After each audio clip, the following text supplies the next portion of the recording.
Oigan, ¿qué semana nos estamos aventando, no? Durísima, una semana muy dura, muy difícil. No, yo creo que viene peor, ¿eh? ¿Tú crees? Sí, se está complicando esto de la Suprema Corte. Vamos a ver qué pasa. La Suprema Corte, las lluvias, los abusos, Estados Unidos. Híjole, muchos temas candentes, ¿no? Sí, la maquinaria aplastante de Morena. Ay, sí, las arengas. Yo creo que lo que estamos viendo es, yo no sé, pero ayer me desvelé, en esta semana me desvelé, porque todos estos días ha sido para eso, viendo al Congreso y a los legisladores. Bueno, yo sentía que renació el PRI. Esa maquinaria aplastante decía, ¿qué estoy viendo? Además, un Congreso que ya tiene sucursal. ¿Por qué? Pues el Congreso se fue ayer al Deportivo. Bueno, se fue esta semana porque ya dejó el Deportivo Magdalena Mixhuca. Sí, es Magdalena Mixhuca, ¿no? Es la sala de armas, para ser más exactos. Ya se fueron. ¿No creas que todavía van a seguir ahí legislando? Yo creo que ya le pasaron la estafeta al Senado. Ya le pasaron la estafeta al Senado. No le salió la jugada al Poder Judicial de irles a bloquear el acceso a la Cámara de Diputados. Ellos se trasladaron a otra sede y pues como tienen la mayoría, pues se fueron a sesionar a otro lado sin problema y tuvo que jalar también, la oposición también tuvo que jalar al lugar porque no le quedaba de otra. Pues vimos eso. Lo único que, cuando vi esas escenas, lo único que me disfruté es que estaban en unas sillitas de esas que se doblan, entonces han de haber estado de un incómodo. No, y duele la espalda. Después de una hora de estar sentado en esas cosas que no te puedes parar, es incomodísimo porque te contractura. O sea, estamos hablando de gente de más de 45 años, se contractura. Hay de todo, fíjate. Sí, hay de todo. Oye, pero lo que supe pero la mayoría fue son personas adultas, no jóvenes, sino adultas, no mayores tampoco, no estamos hablando de 60 años, pero sí ya cuando hay contracturas y eres sedentario y todo eso, y esas sillas son un martirio, una tortura. Es lo único que disfruté, pero ¿por qué lo disfruté? Lo disfrutaste. No, lo que supe es que Cuauhtémoc Blanco y Sergio Mayer, nuestros grandes representantes, llevaron taquiza. O sea, ellos pagaron los tacos, exactamente, el trompo. Ya que tener una flor en su jardín, cortarlo, ¿no? O sea, bueno, tantos que tiene ese hombre. Sí, exactamente. Miren, la verdad es que lo disfruté verlos porque me parece que son legisladores que van a tener que aprender. Así verlos con arengas, fue en el fondo, la verdad es que fue en el fondo muy triste, porque yo no escuché, y miren que me chuté toda la sesión y luego cuando se renovó al día siguiente, me estuve chutando todo, no vi argumentos, vi todo mundo, es un honor, ¿no? Y puras arengas. Y que ya vamos a lograrlo y ya basta de privilegios, pero no explicaban. Oye, pero esa ignorancia no tendrá que ver también con una obediencia hacia el presidente. No, yo los vi empoderados, yo los vi disfrutando el sabor del triunfo todavía. Pues es el primer. Sí, porque imagínate tantos golpes que han recibido en el sexenio por parte de la Suprema Corte, por parte del Poder Judicial, que amparos, que muchas cosas. Entonces hoy están como, miren, tenemos el sartén por el mango ahora nosotros, ¿no? Bueno, en esa actitud estaba Monreal. En esa actitud se sentía como el líder. De poder, sí, ¿no? Y por ahí también la invitada especial también, nuestra secretaria de Estado, la secretaria de Gobernación. Sí, es cierto. Alcalde. Sí, también. Luisa María Alcalde también se aventó unas arengas y que amamos al presidente y muchas cosas aventó, ¿no? Sí, es como fue catártico, ¿no? Fue catártico y eso lo hace muy triste porque, pero además hay que decir otra cosa, no se vayan a confundir quienes nos están viendo, porque tampoco la oposición tenía argumentos, tampoco decía nada. O sea, también muy pocos, se sentaron y dijeron, miren, no aprueben esto por esto. Otros decían, ¿a dónde están llevando al país? Ustedes dijeron que era distinto. O sea, les estaban como, ¿saben qué sentí? O no sentí, pensé y vi que la oposición que está tan disminuida les dio un motivo, les dio una lucha, una bandera los del Poder Judicial que están en la calle en paro, porque no tenían ninguna causa.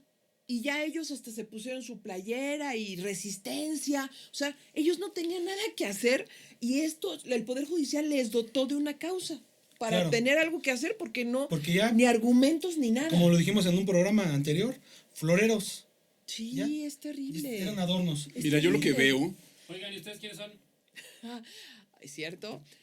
Bueno, nosotros aquí muy entrados en la plática y la verdad es que es como lo que queremos, platicar con ustedes, así es que esto es Paso a Desnivel, la vía alterna de la información y transmitimos Mauro Montero, Jorge del Ángel y María Idalia Gómez. Así es que comenzamos.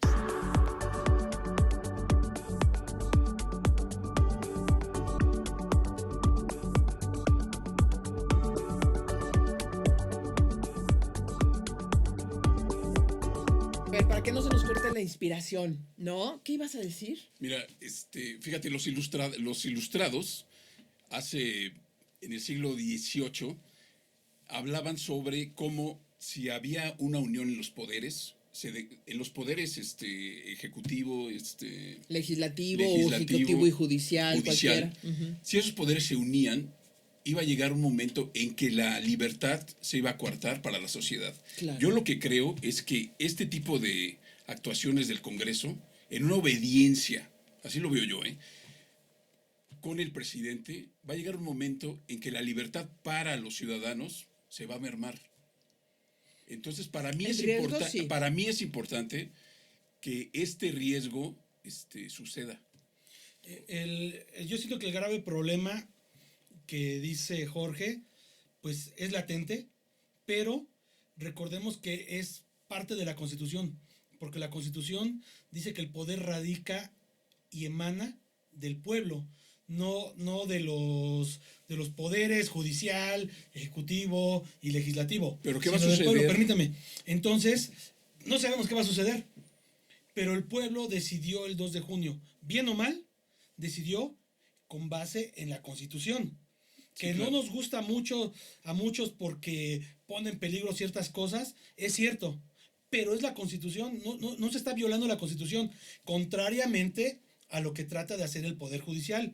Dicen, no, espérenme, es que la carrera judicial y que estudiamos mucho y estamos súper preparados y nadie lo puede hacer, ningún otro ser humano está dotado con los conocimientos más que nosotros, no puede acceder nadie a nuestro club de Toby si no lo permitimos nosotros, cuando la misma Constitución dice que no. Acabamos de empezar y a ti ya no te van a querer los amloístas y a ti ya no te van a querer los del Poder Judicial. No, pero déjame decirte una cosa, en lo particular, yo estoy a favor de la disminución de privilegios hacia la Suprema Corte. O sea, yo además soy una víctima, y ustedes lo saben, sí, en el que llevo, y va a ser increíble esto, pero ya hasta le hice su fiesta de 15 años, llevo un caso laboral que tiene 15 años en el que no lo he podido resolver. O sea, yo soy parte de ese porque ahí tiene que ver la corrupción.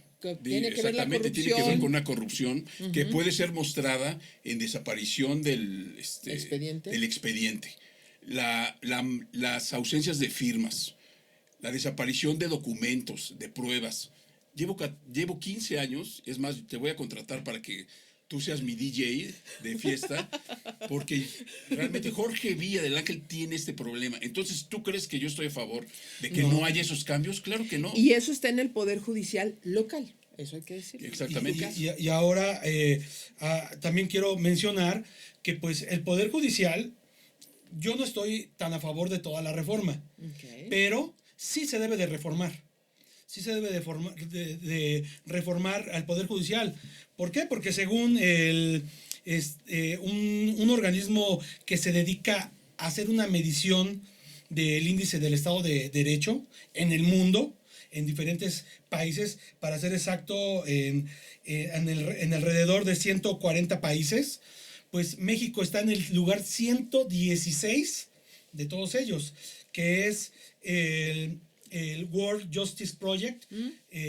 Estamos en el lugar 116 y es una medición entre el 0 y el 1.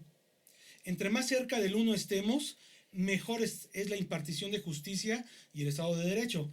entre más alejados estemos del 1, o sea, más cercanos al 0, pues estamos mal. Estamos a los niveles de Etiopía, de Zimbabue, estamos como República del Congo, como Honduras, y recordemos que tiene sus éxodos de migrantes Honduras por la violencia que existe, ¿no? En esos niveles estamos, en esos rangos, estamos en .41 puntos. Estados Unidos está en .70, por ejemplo. Los mejores países están en .90, como Noruega, como Finlandia, como Dinamarca. Aunque el presidente dice que estamos como Dinamarca en la salud, pues... Creo que tampoco. Yo ya estoy haciendo ahí una investigación y vamos a medirle. No vamos a hablar nada más a rajatabla, sino vamos a meternos y ver si funciona realmente como Dinamarca. Sabemos que tiene muchas carencias, pero que... ¿De qué estás hablando? ¿De salud o de justicia? De salud. Entonces, sigamos a justicia. Y nos regresamos a justicia. A ver, Mauro, pero en relación a ese puesto que dices, que estamos casi al final, ¿cómo es posible entonces, en el censo de impartición de justicia que hizo el INEGI, yo veo que el 95% de los casos que resuelve la Suprema Corte... ¿La Suprema Corte o el Poder Judicial? Bueno, es completo, la Suprema Corte. La Suprema Corte. La Suprema Corte, fíjate, en 2022, de 14,000 casos resolvió 13,700. O sea, me habla de que o es un mito o estas cifras están realmente mal evaluadas o son muy eficientes, entonces se contrapone a lo que dices. Bueno, una cosa es el Estado de Derecho, la justicia, y otra cosa es de que terminen su trabajo mal o bien. Bueno, sí, se me hace muy sospechoso que sea el 95%. Tú estás hablando del sistema de justicia y el sistema de justicia abarca policía, fiscalía y todo. Poder Judicial. Y tú estás hablando del órgano que constitucionalmente revisa que no se violente la Constitución. Que también las cifras no me checan, porque hoy también publicó un muy buen reportaje, Quinto Elemento Lab, en el Universal, de mi compañera Zoraida Gallegos, en donde durante mucho tiempo, no recuerdo si lo puso la cantidad de tiempo, mucho antes de que se hiciera la propuesta de reforma, solicitaron al Poder Judicial, vía la ley de transparencia, todos los casos que hubieran sido sancionados los jueces, magistrados y funcionarios del Poder Judicial, porque hay secretarios, hay actuarios. ¿Cuánto tiempo para acá? Los 20 años, los 24 años que lleva el nuevo sistema, porque recordemos que en 1994, para empezar 95, se inició un nuevo sistema de justicia, o bueno, más bien, una nueva corte resurgió. Con Zedillo. Con el entonces presidente Zedillo. Entonces hicieron la cuenta y resultaron números, pero además revisaron los expedientes. O sea, no solamente fueron que les pásenme las estadísticas, sino revisaron los casos. Incluso tuvieron que batallar muchísimo para que el Poder Judicial les diera las sentencias de los casos o los expedientes de los casos de los jueces y magistrados que habían sido sancionados. Y la sorpresa que se llevaron fue enorme, bueno, al menos yo me la llevé al verlo, porque en estos 24 años se dieron 664 sanciones por faltas administrativas leves y graves a 423 jueces y magistrados. Es decir, hubo del país federal. Sí, federal, a nivel federal. Es decir, que hubo varios que ya han sido sancionados varias veces, ¿no? Porque son 423 jueces magistrados y 664. ¿Y se te hace poco? Se me hace muy poco en 24 años, poquísimo. Y además... Es que son súper efectivos. Pues ya. Sí, entonces, oye, con las cifras que yo estoy dando y lo que dices tú son súper efectivos. O sea, no hay que cambiar nada. ¿Por qué la reforma? Debemos de dejarlos como están trabajando. Solamente 32 fueron sancionados 2 veces, así que de manera, porque, o sea, imagina, si yo tengo que sancionarte 2 veces por sanciones graves, quiere decir que no hice mi trabajo. O sea, la primera no te sancioné de manera efectiva, entonces no hago mi trabajo. Pero de eso, solo 23 casos fueron a un caso ante la Fiscalía, una denuncia penal por corrupción, favorecer a cárteles de la droga, etc. Y ninguno de esos 23 casos ha sido sentenciado. Ninguno por sentencia firme. Ninguno. Pero además pasaron horas en la prisión, no siquiera meses, semanas, horas en prisión, nada más. Fueron liberados y siguieron su proceso. Pero quiero decirles un último detalle, solo para completar esto, para que no se me vaya. Recuerden que cuando fue el ministro Saldívar, presidente apenas todavía el año pasado, que también tiene cola que le pisen. Claro, y que es el consentido de Andrés Manuel y que dice que con él sí se podía trabajar y todo. Y ahorita está con Sheinbaum como coordinador. Sí, él dijo en una conferencia, muy parado. De hecho, ahora hablaremos después de eso. Él dijo en una conferencia que había desarticulado una de las mayores redes de corrupción. Dentro de él. Pues nos chamaqueó. Porque no hay nadie en prisión, no hay nadie en prisión, no hay nadie realmente sancionado, ¿sí? Ni inhabilitado, solo destituidos 30 funcionarios judiciales, jueces y magistrados. Solamente eso. Entonces, oye, ahí el pueblo, es donde dices, la sociedad, no me checan los números. La sociedad de a pie podría ejercer, pon tú, una demanda que llegue. Pues con esto que tú estás diciendo, que llegue a castigar a un juez o a un agente de un tribunal, por ejemplo, es muy difícil. La posibilidad es entonces, mínima. Ahí es donde yo veo que debe de haber un cambio. Exacto. Para que la sociedad en su conjunto tenga posibilidades de exigir tanto justicia, claro, y que de esa justicia pues, se emane una libertad de movimiento. Claro, sí, claro, porque un mal veredicto puede acabar con tu patrimonio, tu vida, tu familia. Oye, tu higiene mental, o sea, como me pasa a mí. O sea, claro. Yo me levanto después de 15 años si supiera, temblando. El señor se levanta temblando, tiene que tomar café para bajar ese... No, pero es en serio. O sea, si hay una incertidumbre porque no tienes justicia. Y eso es en materia laboral. Imagínate en alguien que le mataron a su hija, a su hijo, o alguien que le robaron su casa o su auto. Que haya sido secuestrado. Y que no ve la justicia que llega, que son sentenciados, que son atrapados. Pues ese es donde está el caldo de cultivo para que digan, sí quiero la reforma. Y el problema es que, bueno, mucha gente se confunde los ministerios públicos y las fiscalías con el Poder Judicial. Que aunque en conjunto los dos tienen colas que le pisen. Así es. Porque uno le echa la culpa al otro y el otro pues dice es que me pone muchas trabas para armar un caso, ¿no? Pero los reglamentos, el sistema debe de llevar ciertos mecanismos, ciertos pasos que deben ir llenando los investigadores, las fiscalías, que no hacen, ¿no? Y le quieren pasar el bulto al Poder Judicial, ¿no? Y no tiene elementos para poder castigar. Sin embargo, hay casos en los que tiene todos los elementos y no sabemos por qué no lo hace bien. No hace un buen dictamen, no hace un buen veredicto. A ver. No es que castigue por castigar, sino que si ya tiene las herramientas, ¿por qué no lo hace adecuadamente?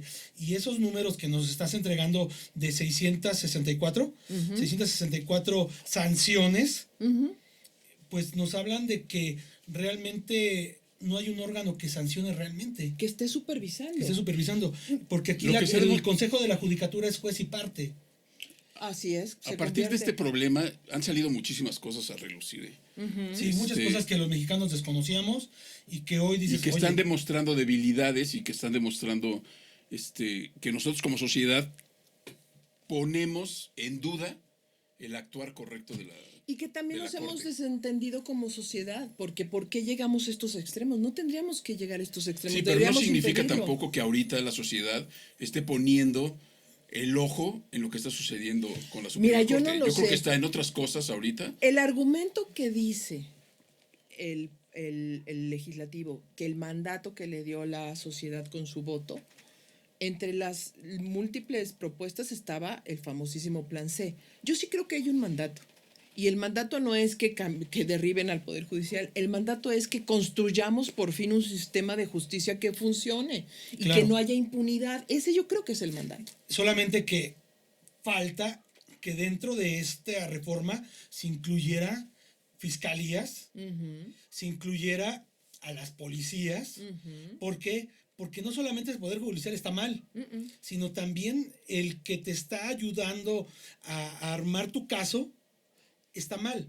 Y también está mal el sistema de defensión, que son los abogados, que más que... miren, perdónenme abogados, pero yo tengo varios amigos que estudiaron abogacía y lo que estaban pensando era en la lana, en el billete que iban a generar, en lo que iban a construir. No estaban pensando en si iban a ayudar a la gente. Iban, no, pues mira, me voy a meter acá, en lo penal deja más lana. Entonces, también hay que ser conscientes de que sí, es bueno pensar en que vamos a hacer dinero porque estamos macheteando, le estamos picando piedra pensando, llenándonos de conocimiento, pero eso no significa que al primero que agarremos queramos desplumarlo. Claro. Entonces, eso desanima a la gente a buscar la justicia, porque desde ahí dicen, no inventes, ya me quedé sin... Pero no creen ustedes... ¿Por qué estamos...? A ver, di. No creen ustedes también que esta iniciativa de reforma comenzó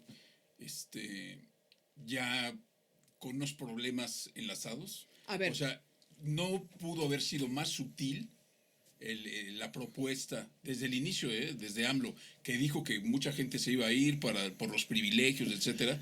Creo que hubiera sido más coherente ir poco a poco a que se creara esto que está sucediendo ahora en las calles y que va a ocurrir y que creo yo va a seguir creciendo. Es que estamos en un espacio, en un ambiente tan polarizado que todo está saliendo más costoso de lo que debería de ser. Yo pienso, estuve platicando muy temprano con varios especialistas para saber escucharlos, porque uno ve columnas, uno ve notas y termina como o ve la tele y termina medio espantado de decir, ya se va a acabar este país, ¿no? Por ejemplo, con lo que hizo Martí Batres, esto del cambio de la ley, que dicen ahora que ya te van a poder quitar el departamento, quitar tu casa y eso. No, lo único que pasó es que el artículo constitucional lo llevaron a transcribirlo exactamente a la ley. Es lo mismo, no cambia nada.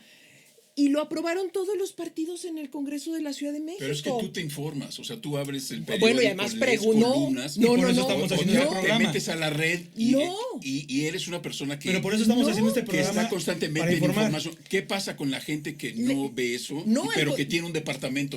Y de repente ve a Martí Batres firmando, y luego es el de la leche, y luego es el del agua, o sea, dices... me va a quitar el departamento. Entonces hay una desinformación. No, bueno, hay gente que se está mudando, quieren vender. No, y está sacando a sus inquilinos. ¿También? Ya vi en el edificio de al lado de mi casa, están pidiéndole que ya abandonen. Porque no se vayan a apropiar de la casa. Bueno. Como un ocupa de España, ¿no? Pero ¿sabes qué? No, Jorge, lo peor, ¿sabes qué es? Es que si tú lees muchas columnas te están desinformando. Es que ahora están peor. Ya no solo es con el hígado, es con el querer mostrar cosas que no son. O sea, sí, en este momento se requiere de un gran periodismo y de periodismo de estatura. Pues ¿no recuerdas cuando hace algunos meses me dijiste, oye, ¿puedes checar esta información del artículo de la Constitución, el 146? Te dije, es que la Constitución no tiene 146, que hablaba exactamente de esto, que iban a la propiedad privada, se iba a expropiar, ibas a perder tus bienes y todo. Digo, Idalia... Sí, pero esa información, fíjate, ese artículo... Permítame, eso se movió. Yo lo vi en lugares que tienen bastantes vistas, como el de Carlos Arrarraqui, que hablaban de él, ¿no? Bueno. Y bueno, hablaban de este artículo de la Constitución, y así en varios podcasts vi que hablaban. Dije, no puede ser que no fueran a abrir la Constitución y que compararan... para comprobar que no existe ese artículo. No, porque como dice Jorge, hay mucha gente que está en otras cosas, ¿como en qué? Hay una situación económica muy compleja y hay gente que se traslada 2 horas de camino, 2 horas para ir a trabajar y no tiene ni tiempo. Entonces tiene que ver YouTube, ojalá vea nuestro programa, dicho sea de paso, para que realmente se informe, porque muchos no informan, solo están escupiendo ideas. Y claro, no se trata de eso. Pero a ver, vamos a desgajar. Tú decías algo muy importante. Ok, no nos informamos. ¿Por qué estamos en esta posición? A mí me parece, analizando las cosas, estamos en 2 cosas. Andrés Manuel ve que el Poder Judicial está siendo utilizado por poderes fácticos de todo tipo, contrarios a su proyecto, que están utilizándolo amparos y se le están poniendo las dificultades y las trabas para poder avanzar. Y no quiere dejarle a Claudia Sheinbaum este mismo problema. Bueno, pues le dejó un problemón, ¿eh? Yo que así lo veo. No lo sé, todavía no terminamos. Esperemos, espera. A ver, sí, está todo, a ver, a lo mejor es el único momento que iba a poder hacerlo, a lo mejor lo necesitan para tener mayores espacios sociales que estaban esperando, no lo sé. No sé, no puedo descifrar su estrategia. Lo que sí quiero es comprender por qué está ocurriendo. La forma en que presentan esa iniciativa, que nadie se le pone al presidente y le dice, oiga, presidente, así no. Todos o le tienen miedo o lo están usando o porque están haciéndolo para su bienestar, para su beneficio político. No lo sé qué sea. ¿Le dan el avión, puede ser? Puede ser, o puede ser como Monreal. Y él lo toma muy bonito, o sea. O como puede ser como Monreal, que feliz está grite y grite, que sí. Todo, que con Andrés Manuel y ya también consiguió la anulación en la Cuauhtémoc y todo es perfecto. Que por cierto, lo quieren correr como maestro de la UNAM porque es no comulgar con los derechos y con los principios, con las ideas de éticos, eso. Pero bueno, por un lado es eso. Pero ¿qué estamos viendo después de eso? Después de eso, porque no hay nadie en el poder público, en el gobierno que le diga, y en el otro poder legislativo que le diga, Andrés Manuel, así no, de esa manera no se puede articular algo así, es imposible. Sí puedes cambiar a los ministros, pero no todo el poder judicial, es imposible, así no, hagámoslo de otra manera. Bueno, no hay nadie que lo diga, pero ¿qué sí estamos viendo? Yo nunca había visto en estos 30 años de ejercicio periodístico la pelea y confrontación de las élites y de los poderes enfrentados sin posibilidades de resolver. Es decir, sí estamos viendo un escenario de confrontación, poder, o sea, ¿cuándo se había ido al paro y había dejado la justicia? No hay forma de conseguir un amparo realmente. Conozco varios casos que han tratado de conseguir un amparo y lo están haciendo online y están esperando que se hagan los procedimientos como van saliendo. En paro la Corte, en paro los jueces y magistrados y por el otro lado las arengas del legislativo y el ejecutivo haciendo también sus propios entonces estamos frente a la lucha de tres poderes de la Unión. Eso es lo importante, o sea, son tres poderes de la Unión los que equilibran la democracia en este país. Y recordemos que esos tres poderes, porque es que he escuchado muchos que hablan de contrapesos, realmente son una sinergia, son un sistema para el beneficio del pueblo. No es que sean, es que el presidente está loco, vamos a atacarlos, vamos al Poder Judicial que es el contrapeso. No. Si algo está haciendo bien el Ejecutivo, el Poder Judicial tiene que apoyarlo por el bien común. Va a fluir, claro. Si se exceden. Obviamente por eso está, constitucionalmente está la ley de amparo, que somos de los pocos países que tenemos esa ley. ¿Por qué? Para evitar que haya un abuso del poder de parte de ahora sí que de los gobernantes, ¿no? Ya sea estatales, el poder ejecutivo. La ley de amparo es para eso, para proteger al pequeño ciudadano contra el gran poder avasallador de los gobernantes, y también de algunas otras instituciones o incluso de empresas contra algún ciudadano. Somos de los pocos países que tenemos eso. Se tuvo que recurrir porque históricamente el que estaba en el poder se quería servir con todo. Pero hoy, como dice Idalia, los poderes fácticos están abusando de esa constitucionalidad. Es lo que lee Andrés Manuel, y por eso se va con esa fuerza, ocupando la última capacidad que tiene. Y en esta polarización, pues cada quien dice su versión, acusa, dice y demás, y entonces no estamos llegando a nada. Pero la mala noticia en todo esto es que la reforma, así planteada, así que avasalla a un poder, tampoco garantiza que eso vaya a funcionar. Sí. ¿Por qué? Porque en el 94-95, cuando se hizo, se separó las tareas administrativas. La Corte por un lado, el Consejo por el otro, ve las cosas administrativas el Consejo, tiene que vigilar, tiene que regular la carrera judicial.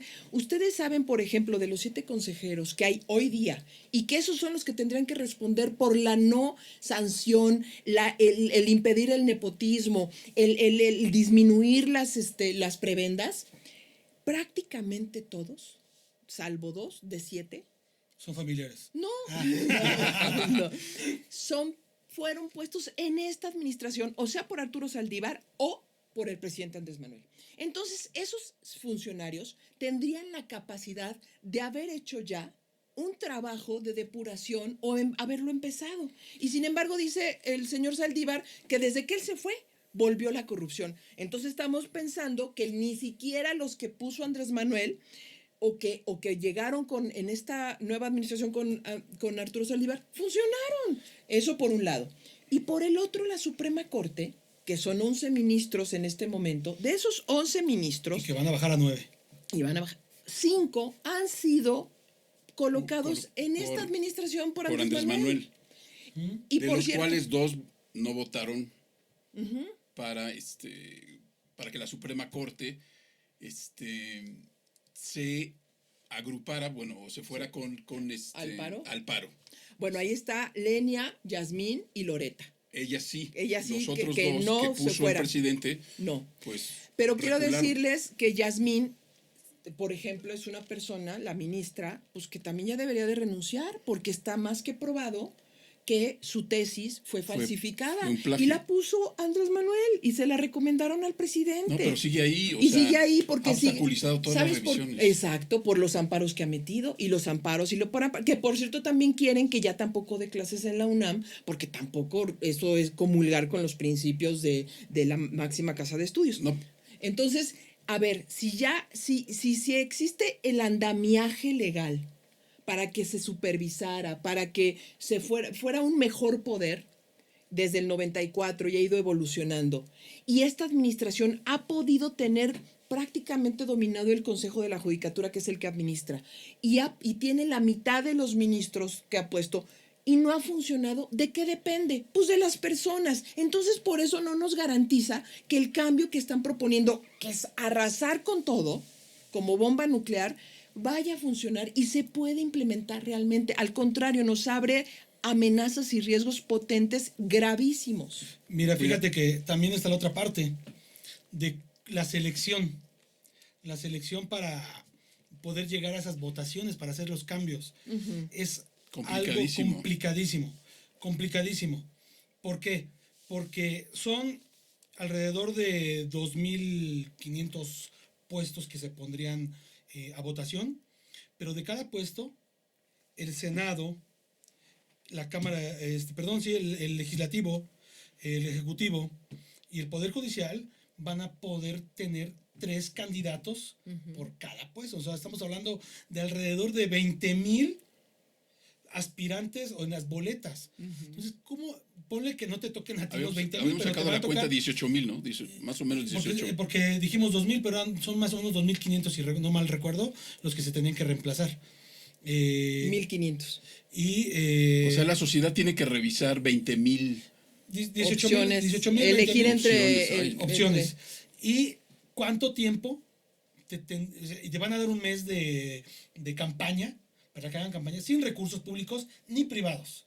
Ahora, van a poder estar compitiendo los que son jueces y magistrados hoy día. Pero como les han aventado toda la mugre de decir que son corruptos, y no es cierto, no todos son corruptos, eso es falso, entonces no los van a elegir, y sin embargo se necesita gente que sí sepa cómo funciona generalizar esto. Bueno, realmente. También tenemos que tener en consideración que deben de tener al menos 5 años de experiencia en la función y en la materia que van a abordar. O sea que tienen que salir del mismo Poder Judicial. Pues porque puede ser litigante, penalista, y ya tiene 5 años de litigar, entonces ya puedes cumplir esa norma. Posiblemente. A ver, pero no, es muy difícil implementarla, pero ¿qué viene? A ver. El cartón. Ay, sí es cierto. Bueno, exactamente, les platico el cartón. Bueno, pues representé al poder, a la Suprema Corte acostadito en una camita de esas de alberca, donde está con su buen vino, con todas sus, pues todas las cosas que le da su trabajo, y de pronto hay una mano que dice Reforma, que le está quitando el tapón al agua de la alberca. Esto es lo que yo veo que puede suceder, y yo estoy de acuerdo con este tipo de cambios. Eso se los narro para los que no pueden ver el cartón, pero se los ponemos. Otra cosa que yo creo, regresando al tema, es que para Claudia Sheinbaum viene un problema grave, porque yo creo que esto se está complicando, la polarización que existe. Y fíjate, dice Montesquieu, regresando a lo que les había platicado en un principio del siglo XVII, que cuando tú creas un imperio, a la par se va creando su destrucción. Claro. Por eso yo veo que este tipo de iniciativas, que fue muy agresiva, puede llevar a un socavón para la presidencia. Puede ser. De Claudia Sheinbaum. Sí, puede ser. En términos empresariales, le llamamos como aversión al cambio. Los trabajadores, todos, que llega una nueva administración, vamos a hacer diferente esto, ¿no? Ahora ya no vas a entrar a las 8 de la mañana, vas a entrar a las 7. Oye, y todos empiezan a poner pues, histéricos, se empiezan a empezar a trabajar mal, empiezan a hacer las cosas malas para la empresa empieza a fallar. Alusión a lo que dices de que cuando quieres formar un imperio, también se va formando tu destrucción. Esto se da mucho en la administración no solamente pública, sino en la privada, que hay mucha resistencia al cambio. Y de hecho es un caso de estudio. Pero se puede controlar, ¿eh? Sí, pero es caso de estudio para los que llevamos estudiando la administración, son casos de estudio, porque esto depende mucho de la voluntad de las personas. Exacto. ¿Por qué? Porque, como lo dijiste, ¿no? Podemos tener la mejor estructura, pero si no hay voluntad, no se puede aplicar nada, y lo estamos viendo en las sanciones. No sé, no he investigado qué tipo de sanciones les ponen. Porque si son... La mayoría amonestaciones, llamadas de atención, suspensiones. Pues realmente los mismos que sancionan dicen, ¿para qué lo sanciono? ¿Para qué me vuelvo loco tratando de ver sus errores si de ahí no pasa? O sea, claro. Les voy a contar, es tan mala la supervisión, y esto no tiene mucho que pasó, que había por ejemplo, en una zona, hay espacios que son más complicados, por ejemplo, donde están los penales de máxima seguridad, porque ahí están los grandes personajes, ¿no? Y es muy fácil, y se han dado casos de corrupción muy severos. De hecho, actuarios que entraban al penal y prácticamente facilitaban mujeres a los presos. Bueno, a los imputados. Bueno, el punto es que acusaron al titular del juzgado, y los corruptos eran los secretarios y los actuarios. Pero como ellos, para defender eso, acusaron al titular del juzgado, y quien fue sancionado y quien se tuvo que defender fue el titular. Es tan mala la supervisión, está funcionando tan al servicio del poder, porque sí es cierto, sí hay corrupción. ¿Qué le pasó al Poder Judicial? Y también hay servicio al poder. Exacto. O sea, creció tanto el Poder Judicial que dejó de tener controles, y sí, el tener un amparo, el tener juicios a favor, importa mucho a los empresarios. ¿Y qué está pasando ahora? Bueno, pues ¿por qué están deteniéndose algunas inversiones, o por qué están dudando? Aunque yo tengo mis dudas que se estén deteniendo. ¿Por qué están dudando? Pues porque precisamente parte del andamiaje de estar en un país es también, además de tener certeza jurídica, que sería lo normal, también tienes que tener certeza de que puedes controlar al Poder Judicial en tu favor. Y es lo que se está también rompiendo ahorita. Claro. Y yo cuando les dije esto de las empresas, pues los empresarios, ¿qué hacen? Pues a los que se están poniendo al brinco, los empiezan a correr. Y primero tratan de sensibilizar, de que mira, el cambio es mejor, porque vamos a ser una mejor empresa, en un futuro vas a tener un mejor salario, pero no. Entonces empiezan a cortar. Entonces, ¿qué está pasando aquí con el Poder Judicial? Está pasando algo similar. Entonces, yo creo que los trabajadores, más allá de obviamente, lo que tienen que defender son sus logros laborales. Claro. Sus privilegios también, o sea, yo creo que el privilegio... Los privilegios laborales deben de respetarse, ¿no? Pero privilegios. A ver, privilegios laborales no bien entendidos. A ver, todos los derechos laborales deben prevalecer y respetarse. Porque la Constitución así lo dice. Los excesos, no. Los excesos, no. Sí, que se te paguen cenas en el mejor restaurante de Polanco o de la Roma. Bueno, los ministros, 25,000 pesos mensuales para gasolina, se me hace un exceso. Con todo respeto. Sí, con todo respeto es un exceso. Con todo respeto, exactamente. Y tenemos que tener esta parte muy clara. Y eso que el de Poder Judicial sí necesita una reforma. Tal vez, y en eso coinciden varios legisladores de la oposición, dicen que sí necesita una reforma. Sin embargo, no es la que está poniendo sobre la mesa el presidente. No así, no de esa manera, y tiene que cuidarse más. Pero hay varias cosas a mí me gustaría cerrar con dos cosas muy rápidas. Una es que esto se va a tener que ver reflejado en las leyes secundarias. Claro. Y es ahí donde se tendrá que articular, porque la reforma constitucional no es clara en cómo se va a ejecutar todo esto y lo que va a seguir después. Y ojalá ahí exista la mesura de todas las partes y que se aporte y que sea para bien de este país, que todo se piense para bien. Y lo segundo que quiero cerrar es que Estados Unidos está muy amenazante, está lanzando declaratorias, está diciendo cosas, pero se le olvida a Estados Unidos un detalle, que ellos, su Suprema Corte, llevan prácticamente un año acusándolo, los demócratas, de corrupción. Y de hecho, Biden apenas hace un mes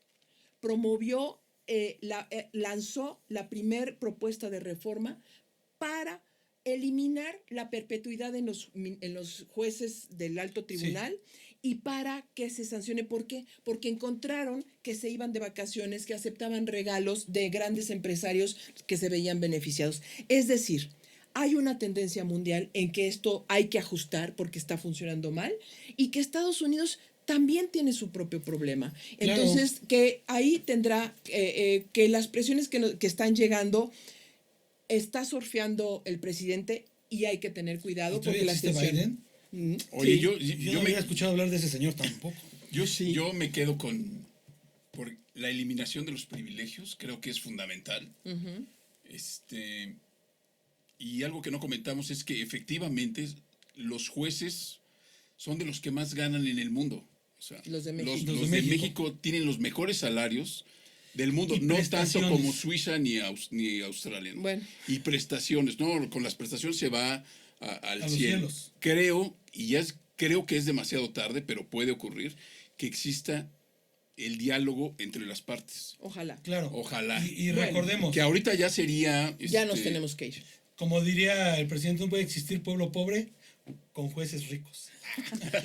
Bueno, no se deje engañar, hay que seguir leyendo, hay que seguir viendo y paso a decir. Y lean el dictamen. No se dejen engañar por lo que dicen o lo que decimos. Lean el dictamen. Está disponible en la Gaceta Oficial de la Cámara de Diputados y pueden verificar lo que dice. Y ya saben, pues sus mensajes, suscríbanse. Somos Paso a Desnivel. Denos like. Hasta la próxima semana.